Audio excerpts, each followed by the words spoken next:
Etymology and historical origin of the baby name Francis. Francis is a masculine name from the late Latinate Franciscus, a vocabulary word denoting French or Frenchman. This was a nickname given to St. Francis of Assisi, whose baptismal name was actually Giovanni, because of his wealthy father's business connections in France and his general admiration of the French people. St. Francis had a pleasant, happy childhood, but as a young man, a couple of bad experiences caused him to turn away from the material world and devote himself to the poor and sick. After he was joined by a few disciples, these so-called Franciscans dedicated themselves to humility, poverty, and the love for all living creatures. St. Francis, or San Francisco to the Spanish, is often depicted surrounded by animals, particularly birds. It's no surprise that St. Francis is the patron saint of animals and the environment, but he is also the patron saint of Italy. Thanks to the cult that grew up around St. Francis, the name spread in the 14th century and became even more popular during the Italian Renaissance of the 16th century. This old classic has given way to several forms in various languages, including François, French, Franz, German, Francisco, Spanish, and Francesco, or Franco, Italian. The feminine versions of this name are Francis, Francesca, or Françoise, and the many pet forms include Franny, Frank, Fran, Fanny, Frankie, Franny, and Sissy. Personality of the boy named Francis. The number 7 personality is deeply mystical and highly in tune with their spirituality. They operate on a different wavelength than the average Joe. Spending time alone comes easily to 7s, as it gives them time to contemplate philosophical, religious, and spiritual ideas in an effort to find real truth. 7s are wise, but often exude mystery as if they are tapped into something the rest of us don't understand. They love the outdoors and are fed by nature. 7s are constantly seeking to understand human nature, our place in the universe, and the mystery of life in general.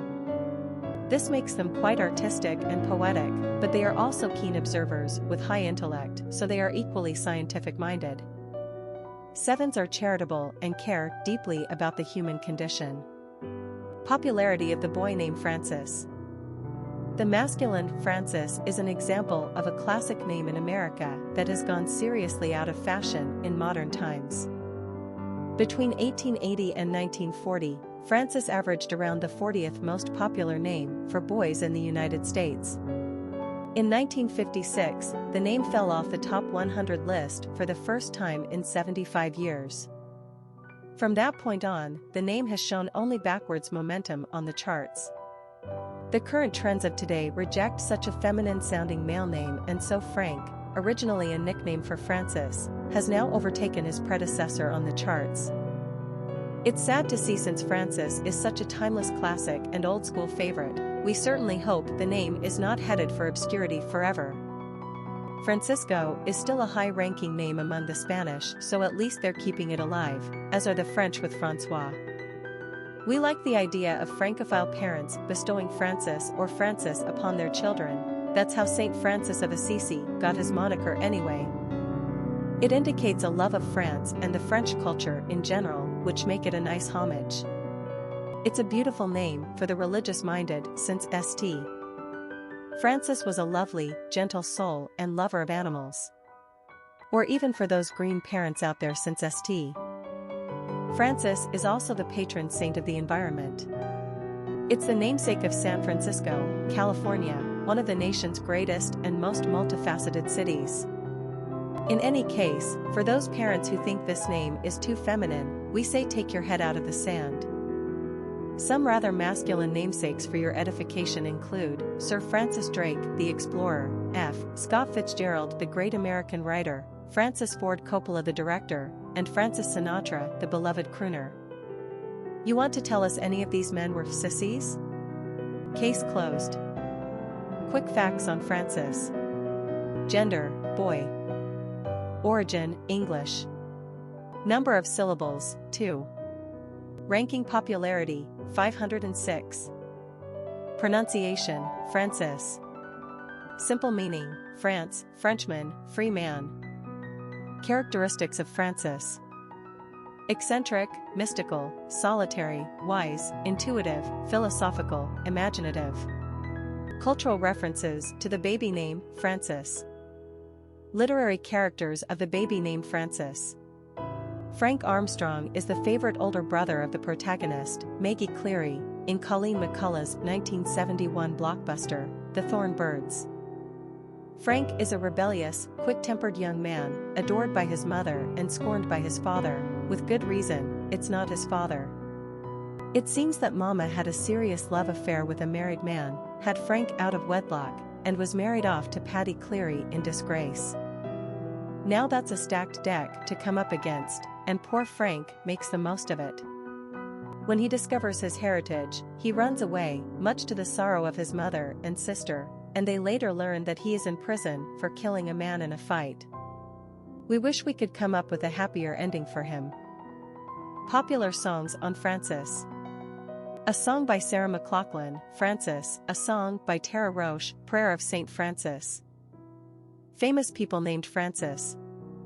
Francis Scott Fitzgerald, novelist, Francis Albert Sinatra, singer, Francis Scott Key, author of The Star-Spangled Banner, Saint Francis Xavier, 16th century saint, Francis Bacon, scientist/philosopher, Saint Francis of Assisi, famous saint, Francis Reagan Harrington, my beloved uncle R.I.P., Francis Ford Coppola, director, Francis Bird, sculptor, Sir Francis Drake, explorer.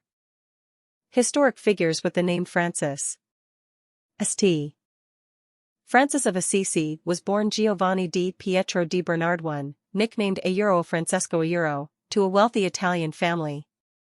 In his youth, he indulged in the usual antics common to a 12th century carefree young man, but a serious illness apparently gave him time to ponder the nature of his soul. He soon began the ministry that would last his lifetime, that of preaching, renouncing material possessions, embracing chastity and endeavoring to love all God-s creatures, human and non. Pretty big order. So in order he founded the Franciscans, along with a cloistered order for women, the Poor Clares.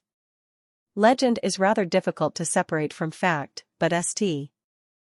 Francis is credited with introducing the nativity scene as a fixture at Christmas time, as well as having received the stigmata the wounds of Christ's crucifixion.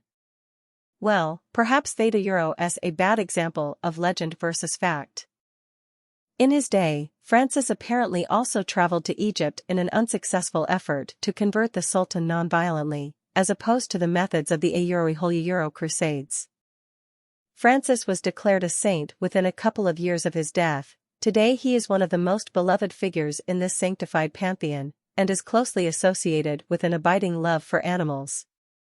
The current Catholic Pope, Jorge Bergoglio, honored him by taking his name upon his election as Pope Francis. We hope it proves to be as popular as Leo and Pius. Sir Francis Drake was hands down the most renowned seaman of the Elizabethan age. Born in England, Drake's father abandoned the family and young Francis was brought up among relatives in Plymouth who combined vocations as merchants and pirates.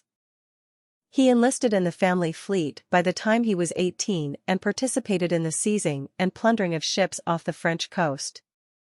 By his late 20s, Drake was in command of his own ship involved in slave trading in the Spanish colonies of the Caribbean. Not the most honorable of starts in the world, his lowly beginnings would forever make him disrespected by his other born contemporaries.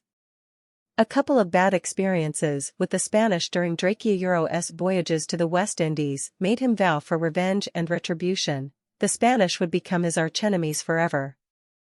This brought him to the attention of the Queen, who would finance his next voyage and give him implicit permission to plunder away. Drake set sail for America, set on Panama, where he successfully attacked a silver-bearing mule train which made him both famous and rich. On this trip he also viewed the Pacific Ocean from Panama and became intent upon sailing an English ship on those seas. In 1577, he was chosen to lead a circumnavigation expedition financed by the Queen Elizabeth herself, which he also used as a successful pirating adventure that made his future fortune permanent.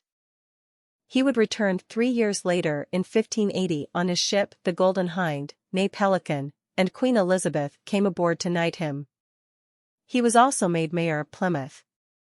As hostilities broke out again with Spain, Elizabeth would call on him to impeach the provisions of Spain. With a fleet of 30 ships, Drake stormed the Spanish harbor of Ceuta with Diz and destroyed critical vessels and supplies meant for the Armada. This action would weaken the Armada in their later battles with the English, thus helping the English to defeat them. In summary, Drake was a fearless if ethically questionable man.